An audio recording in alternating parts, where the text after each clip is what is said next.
Hi everyone, it's Rosanna, and you're listening to Bitter Strawberries. Welcome back to season two. And oh my god, I can't believe I'm actually here recording this. You don't understand the levels of procrastination I've experienced even trying to get to this point.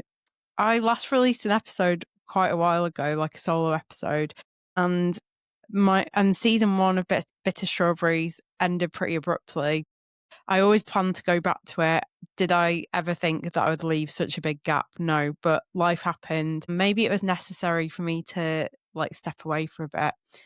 But I've definitely felt the fruits of my labor and seen the ripple effect that putting out something so personal, something that started out pretty cathartic into the world that was designed to really connect with other people who resonated with the messages that I was sharing around natural health or alternative holistic health, however you like to frame it.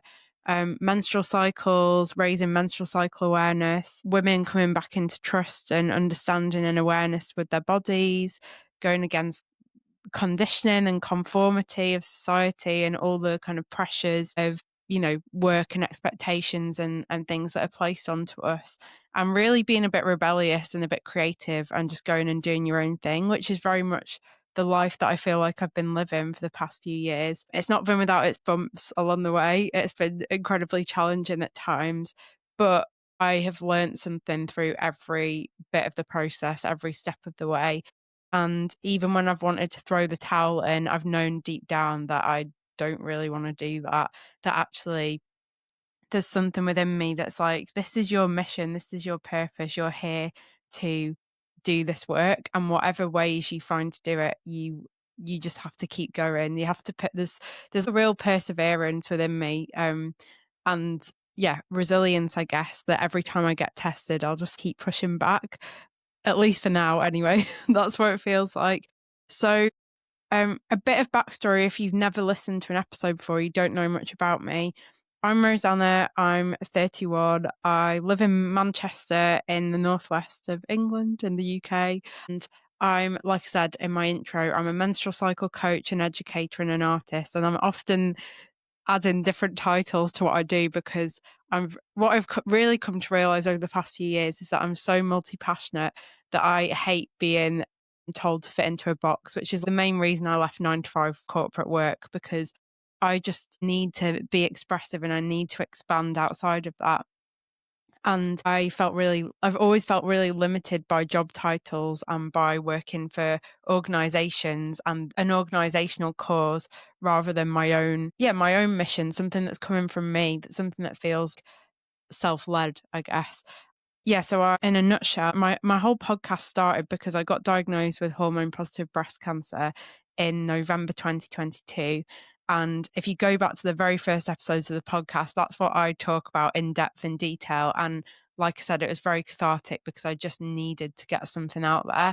I felt incredibly alone and isolated in my experience, not just getting diagnosed with breast cancer at a really young age, but alone in the fact that I decided to take a different path with my healing, recovery, treatment.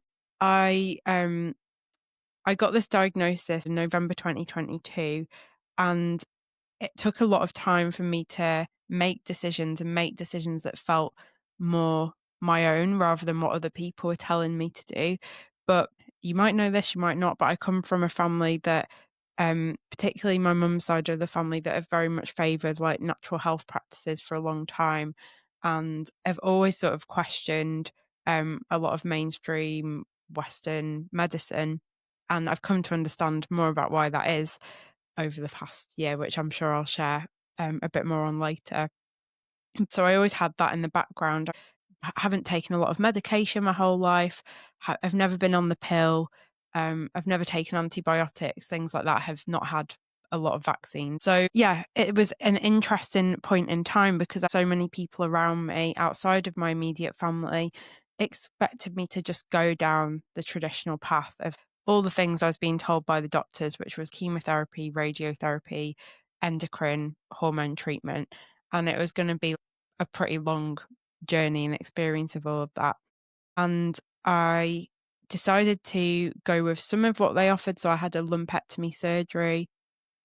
And then I said no to everything else basically, and went down my own path, and I really started to look more at the rest of my life and look at like why had cancer come about in the first place, because we're often told that it's random, that it's unexplainable and it's incurable, and it can be treated and managed, but it's like we still haven't found a cure. I very much again touched on this in my first episode, and I really started to challenge that and realize that actually I could see where in my own life why it had happened. It took me time to get to that why, but I basically went through the process of exploring loads of different other modalities and avenues. So I went and saw a herbalist. I went to see a talking therapist, a counselor, and really started to address all the different layers of my health and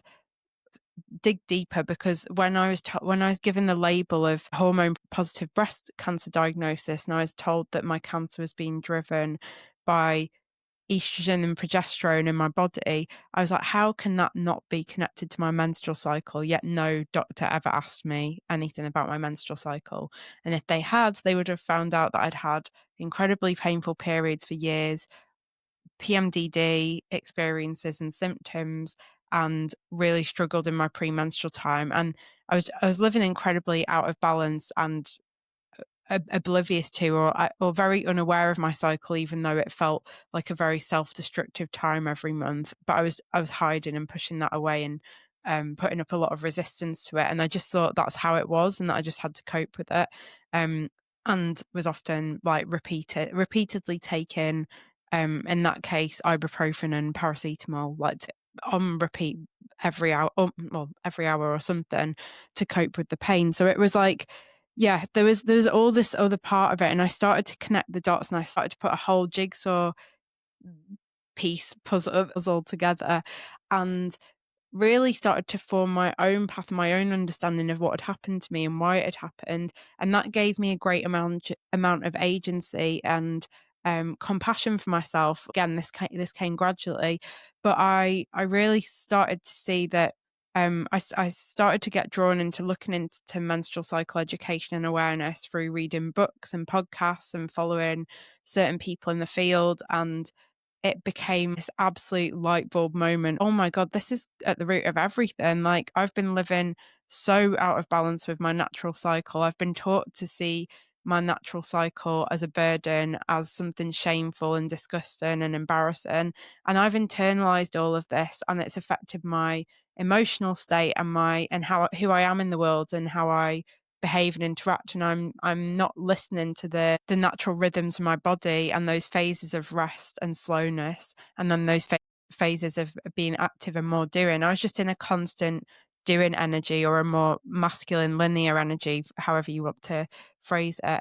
And that's what burnt me out, and that's what caused all these chronic health issues, on top of the fact that as well as that, I'd very much been someone who was there for other people a lot. I spent most of my 20s being very emotionally available to a lot of other people, but not making any space to hear, feel, and express my own emotions. And I was really pushing them down. And one of the things that I got taken back to as a root cause of all of this was that I realized not only had I been living a life that felt very far from what I actually truly wanted and desired, but I couldn't even identify what that was, because this life had become so normalized to me. And I'm making it all sound bad, and I've said in previous episodes, it really wasn't all bad. I had plenty of good times and plenty of fun, but it does feel like two separate people. I've had this huge, ginormous energy shift, and the physical shift and personality change, like between the end of my all of my 20s, and then the end of my 20s, moving into my 30s. And maybe a lot of people go through that. Maybe it's a Saturn return, all this sort of stuff. I've definitely contemplated all of it, but I was living a life that was very far away from the things that I actually cared about, the things that I actually dreamed and desired for myself, and I just ruled them out and decided that those weren't possible for me. So I've always been an incredibly creative person and had creative outlets, but I was telling myself that I just had to stick at the career path and in the job that I found incredibly dull and draining and consuming, that was it. That was kind of fixed now, and there was no room for change or no room for adventure, and I'd resigned myself to that being my life, which thank God it didn't turn out to be or carry on that way. But what all of this really took me back to was some root causes of things in my life that had happened that I'd never really addressed. So I always talk about this, but my grandma dying when I was 16 years old, when I got diagnosed with cancer, all the grief around my grandma was what came up. All I wanted to talk about was her. Everything, every time I kept crying and getting so upset about all the cancer stuff, it was also was more about my grandma. And I've seen this happen in other people. And often when we go through another shock or trauma, we start it's bringing up something from the past that then starts to get played out again, and it's that sort of like has not had time to heal, has not been expressed, has not been released, that comes up as like this old wound that's then got all this other stuff on top of it. And yeah, my grandma was my best friend.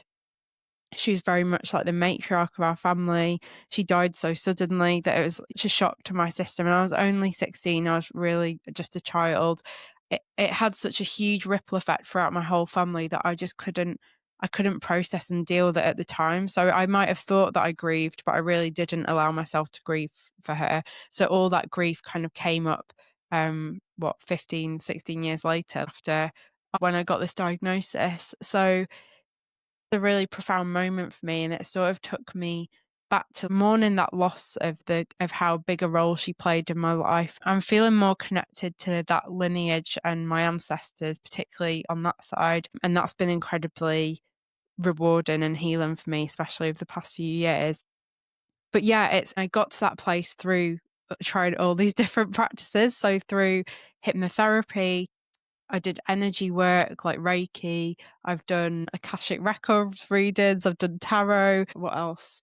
Yes, like all that sort of stuff, all the things that are deemed woo woo. I've probably tried most of them, and I often say woo woo is an incredibly misogynistic label because woo woo often refers to practices that are predominantly led or facilitated by women, and they're seen as airy fairy and not of any substance. And obviously, sometimes that is the case, but the label and the words woo woo in itself, I just hate so much because I really feel like it is like it's a modern way of discrediting and dismissing women's work. And I found a lot of those practices to be incredibly beneficial, way more beneficial than and less harmful than the things that I was being prescribed or the protocols and prescriptions I was being told to have through through the medical system.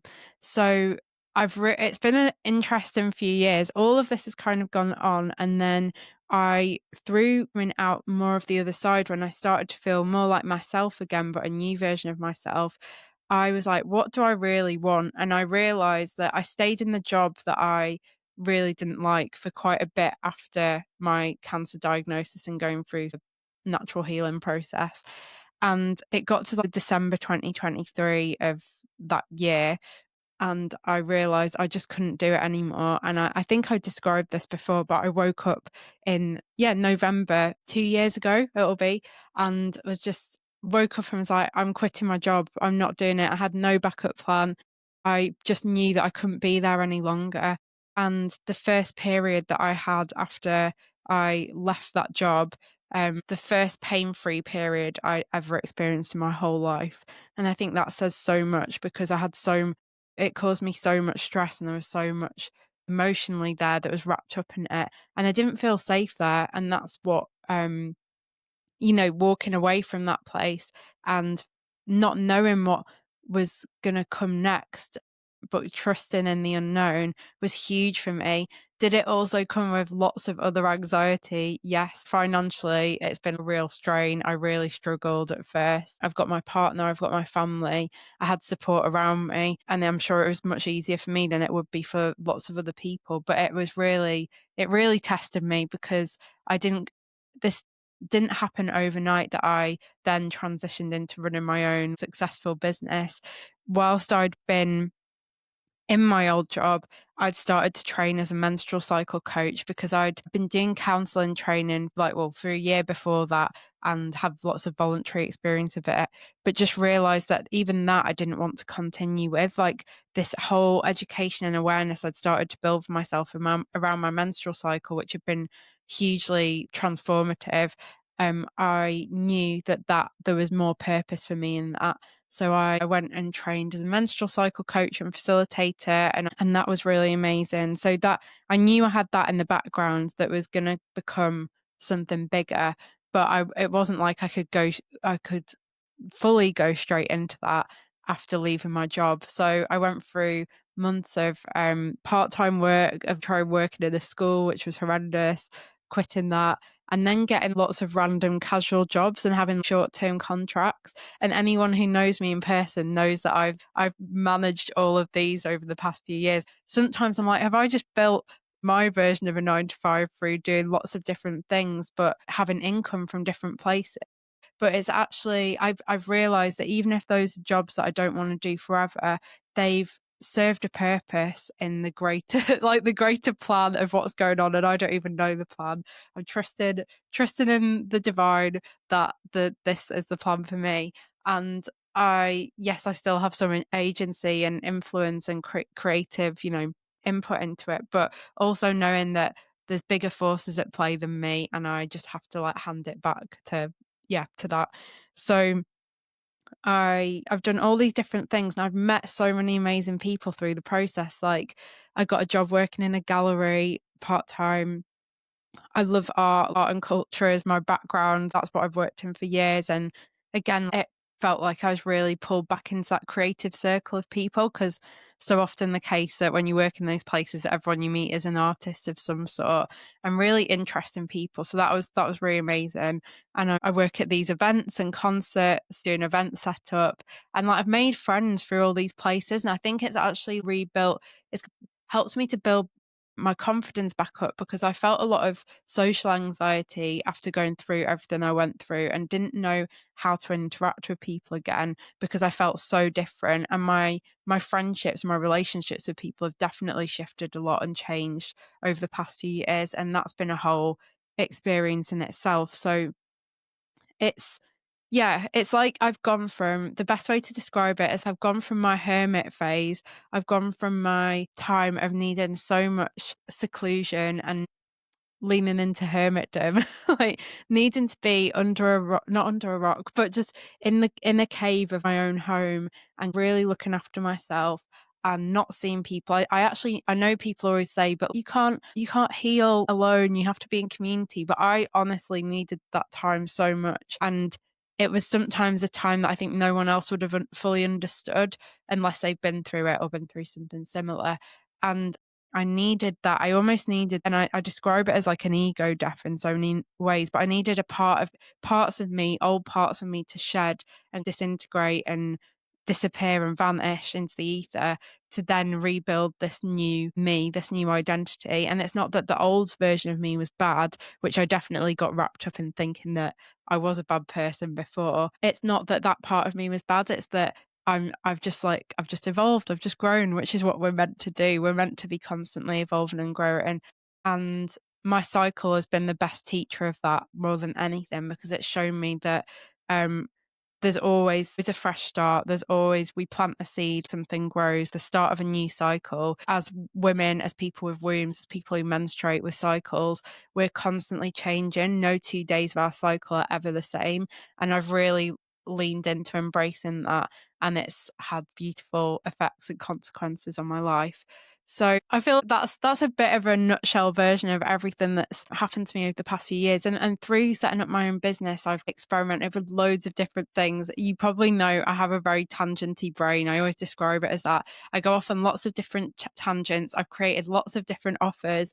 I had a friend come over the other night, and I was like, oh God, I feel like I've been running a hobby project for the past few years and not a business.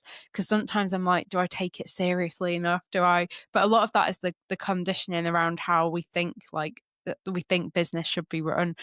especially in patriarchal, like male dominated world or way. And she was like, but isn't that what life's supposed to be? You're experimenting. You couldn't have known when you started exactly what you needed to do. You've just been led by your creativity, by your desires, being pulled in different directions, exploring things that work and things that don't work, and seeing what lands and what fits. And I got ill a few weeks ago, like nothing serious, but I just had a bit of a bad viral infection. And one of those things that kind of takes you down that you're not expecting. And it was really a test of like how much can you release control, how much can you let go of. And I'm one of those people who is just constantly working on my business. It energizes me so much that it's not like I'm seeing it as work. Like a lot of it is just my own creativity expressing itself. I do have boundaries too, but I could be doing it at any hour of the day, basically. It's just something I'm so driven by, and I like to talk about it a lot. So it was hard for me to release control of that when I started to get ill, when I had this viral infection, of all the things that I wanted to do. And interestingly, I was meant to be running a retreat that weekend in Pendle Hill near Burnley, which is, if you know anything about women and witchcraft, it's famous for the most famous witch trials in England. That's where the women or the people accused were from.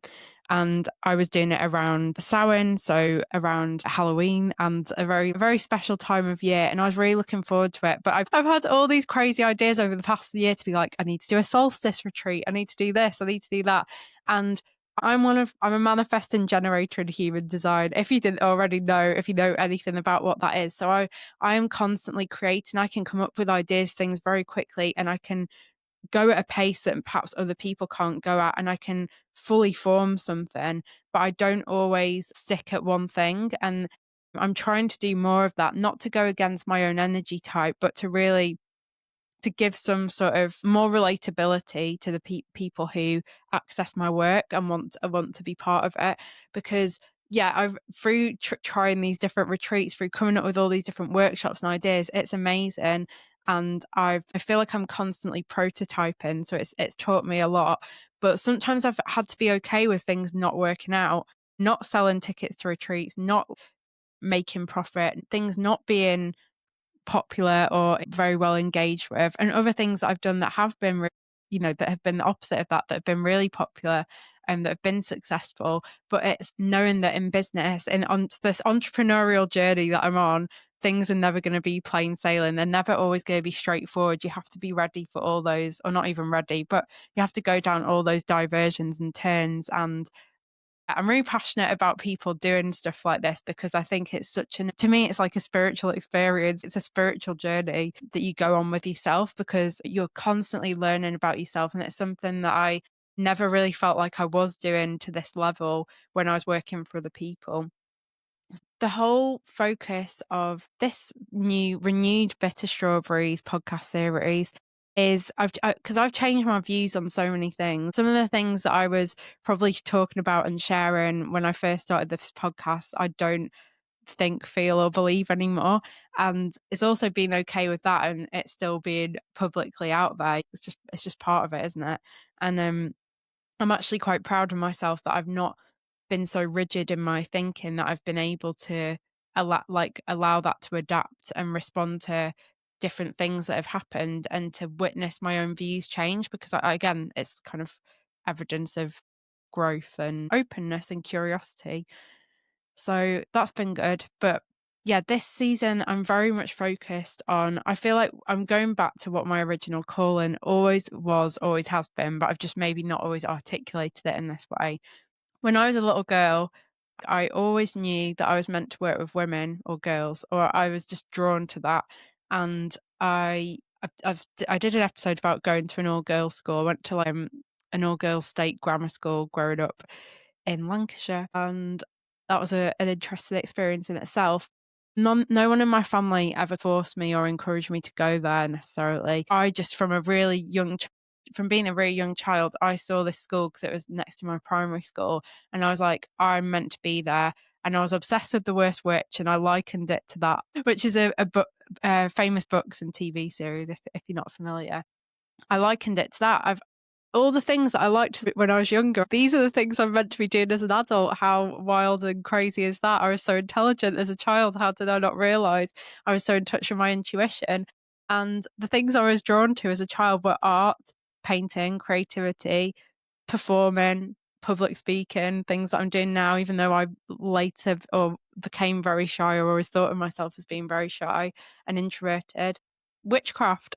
I loved witches and women. And so all these things, I'm like, oh my God, and being outside in nature and earth-based wisdom. Obviously, I wouldn't have called it that as a child or a teenager, but all of these things are coming back to me. And I'm like, this is what I was meant to do. So yeah, when I was younger, I knew I was meant to go to that school, but I didn't know for what reason. I started started my periods when I was really young. And I think that was my wisdom coming on board at an early age. And sometimes I did feel more mature in certain ways, especially emotionally, and energetically aware of things than others, and not having realized that till much later on. And I'm not saying I'm special, although we're all special, but I think the more I've been like, yep, there's been this thread throughout my life of like, this is what I'm meant to do. And I had the recent confirmation of this was that I had an energy work session with my wonderful friend a few weeks ago. And it was really profound because it happened just before that week where I got the viral infection. And it's funny because I think she started to pick up on that I was about to get ill. And one of my other friends would always say that those of us that are really energetically sensitive and pick up on all these things and more in touch with our intuition, sometimes part of the greater awakening or change in frequency of Earth and the rise of feminine consciousness is us getting sick, is us having these chapters where we're, almost like we have to surrender, we have to let go, in order to be sort of ourselves to like renew and redevelop and be reborn on the other side of it. So it does feel like I've stepped through some sort of portal. But with this energy work session with my friend, it was incredible. And I've had lots of different energy work experiences before, but we've not been friends for that long. She knows a bit about me, but she doesn't know loads and loads about me. And some really amazing stuff came through in that session. But when I woke up, or sat up after it, I said the message that was coming through to me was, Rosanna, you are here to raise feminine consciousness. And I know that phrase can sound quite abstract, but that's what came through. So that's why I'm repeating it here. And what do I mean by feminine consciousness? Well, really, this is the essence of what all of this podcast is about. It started off, Bitter Strawberry started off as something that was really raising awareness around emotional health and natural health support and getting away from some of the mainstream narratives. But it was, why is emotional health the neglected part of the picture? We often talk about physical health and mental health, but we rarely talk about emotions. And I know from my own experience and from working with clients that emotions play a huge part in our overall health and well-being, and suppressing emotions can make us chronically ill. So I've been fascinated by that for the past few years, really curious around it. And so energy work, because emotions are energy in motion, they need to move. Energy work is obviously very closely related to that. It's all focused on that. So it's always been something that I've connected with. So where this podcast started as being around emotional health, I think it's just naturally grown to be like, that was quite a broad umbrella topic. Maybe this is still a broad umbrella topic. But when I had that message of you're here to raise feminine consciousness, I was like, yes, the frequency of planet Earth is shifting. We're entering a more feminine age, or feminine consciousness has been rising for a long time. And what I mean by that is this cyclical knowing, this deeper wisdom that isn't around rationality and logic, but is around heart-led, soul-led intuition, ancestral, going back to our roots, going back to nature, the seasons, the cycles, the seasons of our menstrual cycle, the seasons of nature, and natural medicine, and what does Earth provide in its bounty that is already there for us? Where are our indigenous practices, particularly in Western societies where they've been so lost and hidden, and we feel very disconnected from that? And how much is that a cause or a reason for all other sorts of problems that manifest in society? As you can see, these are the kinds of things I think about, and I'm like, your brain isn't normal. No, it actually isn't, but I'm really proud of that. It's it's been really amazing to get that sense, to get that confirmation, and that yes, okay, this work will mainly speak to women, perhaps because this is knowledge is within women so strongly, but it is within all of us. So if you're someone who's not a woman and you still resonate and you still want to listen, like, please, by all means, you're welcome. I just am talking about my experience as a woman because that's all I know. We can only really share from our own experiences. I can't speak on behalf of anyone else but myself. And for me, it is really important to take pride and to embrace some of the things around uh, womanhood and femininity that have been so shunned and stigmatized. And yeah, and all that internalized misogyny that we experience within our own bodies. Like, all my illnesses showed up, and chronic illnesses showed up in my female organs, in my breast with breast cancer, with a tumor, in my menstrual cycle with excruciating period pain, and loads of premenstrual conditions like PMDD. So why were those in my female organs? Maybe because I didn't feel that good about being a woman. I felt ashamed of being a woman. I felt weak being a woman. I felt all of these things about having a female body and being a woman in the world made me less than. They weren't something to be proud of and embrace. So my mindset has really shifted around this, because the more I've been able to love my natural cycle, the more I've been able to love myself. And that is huge. It has completely changed my life in so many ways. And through this podcast, I'm going to show you all of them. But yeah, stay for the ride if you want to talk about weird, quirky, unusual, natural, holistic health practices, but also you want to learn to trust your own wisdom, connect with your natural cycle more. And yeah, and you don't want to be a sheep. This is very much a podcast for people who don't want to conform, who want to step away from the mainstream, who want to question the norms and the ways that we think we should be living, and actually follow the way that they deeply desire to live. Yeah, I think that's all I've got for now. So this is the first episode, and I can't wait to make the next one for you. Until next time, take care. I'll see you soon.